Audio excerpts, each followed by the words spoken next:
it's cut into the stone, and the steps are thin and steep, so very quickly you descend into the earth, and you could feel that it gets much colder, and there's a kind of a hollow sound of air moving in, almost like a kind of a vacuum sound when you get down there. Okay. At the end of the stairway, it opens into a straight corridor that just leads directly forward about 30 feet to what looks like an open door. Okay, well, I'm gonna approach it, and I'm just gonna look to see if anyone has opened it recently. If I can see any signs that someone has been through there. Even though the button is electric, I don't turn it on right now because it would actually interfere with the infravision. So I'm just keeping it off, and I'm just looking in the dark for any signs of recent heat, actually, maybe even. No recent heat, but definitely signs of activity. There's some dust that has been moved away from the door in a kind of an arc, right? Or a wedge shape. And so you can tell that this door has been opened recently and is open now, in fact. And beyond it, you can see what looks like a small chamber, roughly 20 feet by 20 feet, with a door on the opposite side. And that door also looks like it's open. Okay. I'm gonna use the button to push the door open. I'm actually gonna use the button. Okay, so the door groans open. The hinges are badly rusted, and you come into. Well, you tell me if you'd like to come into the room or just look in or whatever. Well, I'm gonna look first. Like if I'm careful with the door and then just step in, it would be kind of. I'm just gonna look first, of course, but because time is an issue, I might actually just unless there's something really obvious, I'm not gonna start looking for little traps or. Time is of the issue. I'm gonna step in, but unless there's something that is clearly dangerous in my face, you know. There is something that's clearly different about this room. Firstly, before you even get into it, there's a smell, kind of acrid, sharp, chemical smell. Okay. And without even fully entering the room, you can see what looks like a foot. It's attached to a body. You'll have to go into the room to really get a look. But it looks like there is at least a body on the floor a little bit around the corner. You would have to enter the room, though, to see any more. Mm-hmm. Okay. Well, let's do that. Yeah. Okay. So you enter the room. It's a plain room. There are two bodies on the floor, and both of them have their hands up around their own necks, as if they were strangling themselves or something, and their faces are kind of black with their tongues all fat and sticking out. It seems that if something had killed them, that thing is not clearly evident now. Well, I'm covering my face with a cape just in case there's probably some gas or something. The door's open now, and you know what? I'm actually gonna leave the button kind of in the way of the door and the floor so it doesn't close behind me. Okay. Just in case, because I don't know. I have two others, so I leave that button on the floor. Take out another one, and I'm just gonna look around while making sure that that door stays open because I'm thinking if there's a gas or something, I don't want that door to close. So. Right. So it appears that these two were looking at something that was square shaped that was on the floor. Whatever it was, I guess it was about the size of a piece of paper that you would use in a typewriter or a printer, right? It left that impression in the dust, but it is gone.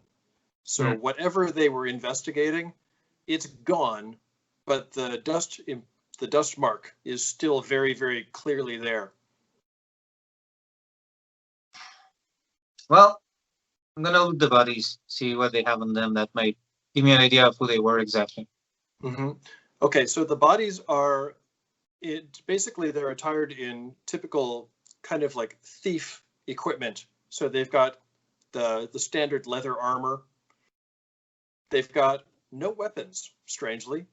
And although they have belt pouches and sacks and all of the other kind of usual stuff, there's nothing of value on them at all. It looks like somebody has looted the looters.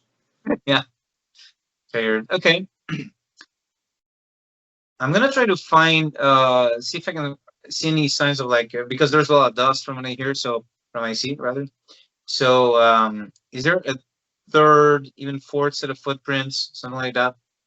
It's hard to tell exactly because of the way the dust is. It's thick in some places and thin in others, and this little vacuum has disturbed some of it, but not the rest of it.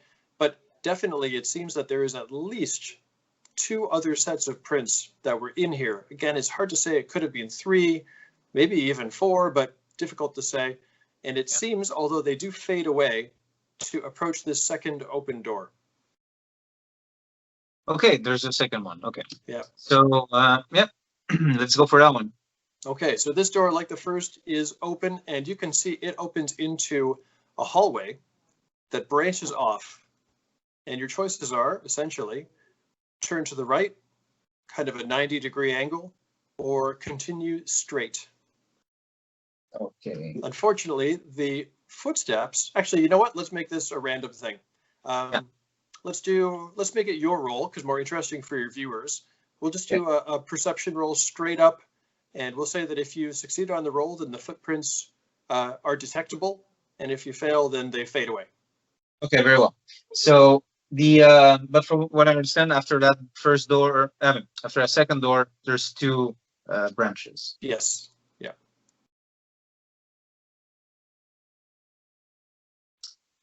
So that's 19 because it's red. Okay, what the?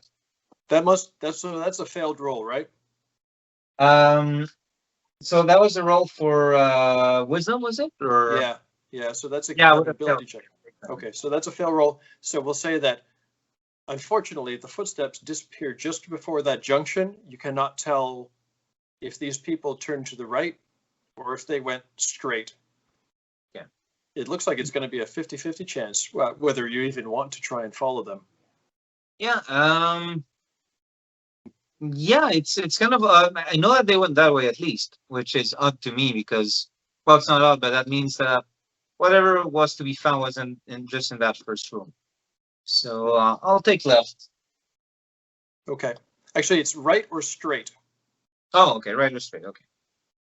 Well, I'll go in that case straight. Okay. So you go straight, leaving that right-hand passageway alone for now. And the passage continues on for about 30 feet, just straight on. It's fairly narrow. Everything is stone, low ceilings, very much a vault. At the end of 30 feet, it makes a sharp turn to the left, but it doesn't go anywhere else. Do you want to just keep going? Yeah. Okay. You take that left, and immediately you can hear, even before you get there, that the sound of your footsteps are starting to reverberate more. It seems that there is a large open space in front of you. And indeed, after you turn that corner, 20 feet in front of you, you can't make out the details, but you can, pardon me, you can see that the space opens up into something quite long and much wider than the hall that you're in. Okay. And is there, I imagine there's no source of light. I'm still going with my infravision here. No source of light at all, just infravision. So if you want to have any kind of other light, I'm not really sure how infravision works in your game, if it's just grayscale or if it's heat patterns or. Yeah, does that have color? Or let me see actually. Should have it here. If I can find it quickly. Mm-hmm. I always found that was a tricky one in games because if it's like heat patterns, then that's a really powerful thing. Yeah, I mean, but it would explain why like creatures would still use light underground to read text, I guess. And yeah. Let me just see real quick if I can find that.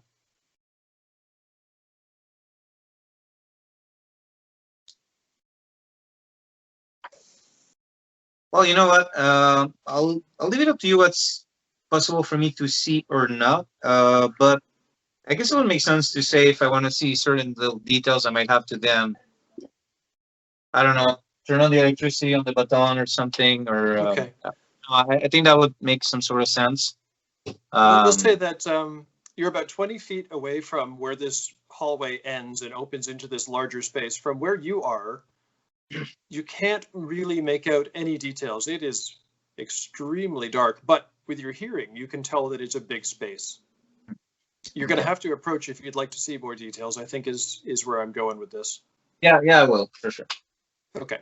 So Yeah, you approach. I'm being sensitive. He's not necessarily going to be as careful as it would have been normally, because if everything has been taken back to the city, he's going to want to hurry back to the city as well. So it's kind of like this whole risk and reward thing right now. The priority is time.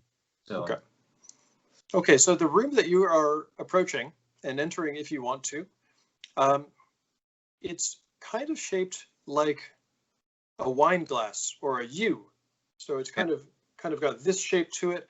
It's quite long, maybe 60 or 70 feet in length, 30 feet across, and there are 4 little alcoves, 2 on either side. There's other details. In the alcoves, you can see what look like bronze statues, and I guess towards where the stem of the glass would be, there is something like a large stone block or box. Again, you'll have to get closer for more detail than that. Which I will, yes. Okay, as you come in, you can hear a certain rattling sound from the very back of the room where you cannot see a thing. Something in your animal instinct activates. It feels like danger is ahead. Okay, so what I'll do is I'll with my offhand, I'm gonna grab the gun, and actually I want to switch that around. Yeah, I'm gonna keep the button in the offhand. I'm gonna grab the handgun in the main hand, and just gonna wait and see. I'm just gonna wait there and see what comes. I'm not gonna walk towards it. I'm gonna wait for it to come to me. Okay. Especially because I've got the gun, so I'm gonna wait for it to. This will be in a place where I can shoot it if I need to. Yeah. Okay. We'll say that as you're kind of acclimatizing to this space, your vision improves enough that you can see the back of the room, the kind of the bottom of the wine glass shape that I described earlier. And at the very, very back, you can see there were 2 possibly wooden, possibly stone, who knows, kind of throne-shaped chairs. Not particularly fancy, actually, kind of small. And on each of these chairs, a figure is rising. And the figure is clearly a skeleton. And so any questions of the supernatural are now answered. Yes. Because I have, yeah. 2 skeletons wearing knight's armor are now approaching you, but the armor is all in pieces and it's, little scraps of chain hanging. It's rusted completely. So it's not going to do them very much good, I think, as armor.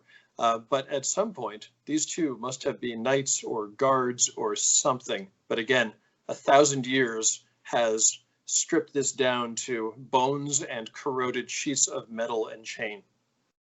Okay, but they are definitely coming straight towards you.